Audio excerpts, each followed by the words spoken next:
Alors bonjour à tous, mon nom est Michel Blain. Une nouvelle capsule aujourd'hui sur, cette fois-ci, le transport. Le transport d'une arme à feu restreinte de chez vous au club, du club à chez vous. Okay? De quelle façon on est obligé, le législateur nous demande de transporter nos armes à feu de la façon suivante. Alors l'arme doit être déchargée. OK? J'ai rien dans l'arme.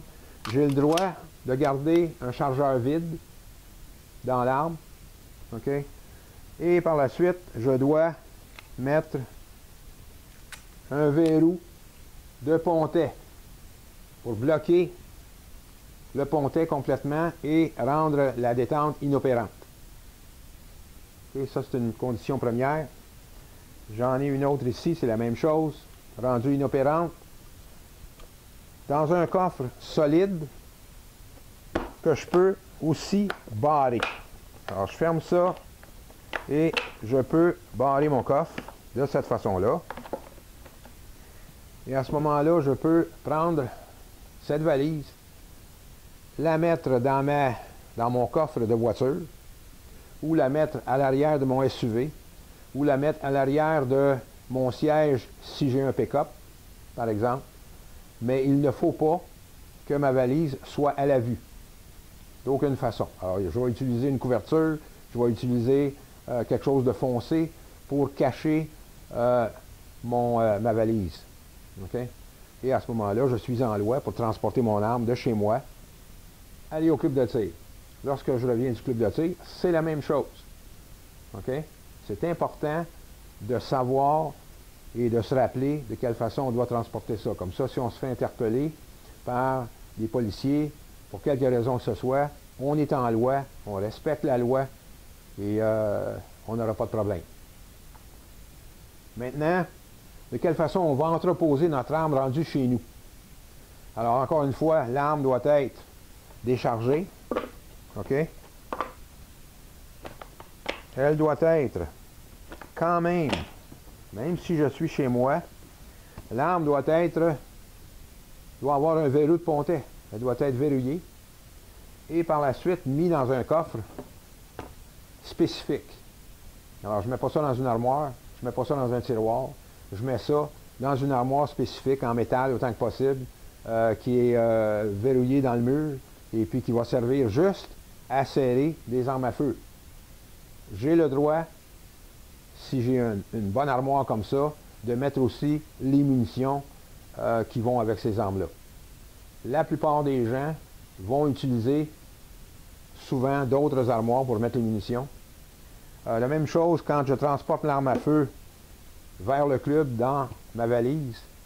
Personnellement, je transporte les munitions à part. Mais la loi vous permet, si vous avez une arme à feu, vous avez une boîte de balles, vous avez le droit de transporter la boîte de balles dans votre valise. Sauf que la plupart des gens, étant donné que vous allez utiliser une brocheuse, vous allez apporter des cibles, vous allez avoir des petits outils, des munitions, à ce moment-là, vous allez mettre ça dans un autre sac et vous allez arriver au club avec votre valise et un sac d'accessoires, appelons ça comme ça. OK? Ça fait que, en espérant que ça vous éclaire sur ce qu'est la loi au Canada, il n'y a pas à y couper. On ne transporte pas des armes chargées en aucun temps. OK? C'est toujours déchargé, c'est toujours barré, c'est toujours pas à la vue, c'est toujours dans le coffre de l'auto et seulement pour les trajets qui sont autorisés. C'est-à-dire aller au club, revenir du club, aller chez un armurier parce que j'ai besoin d'avoir un service sur mon arme.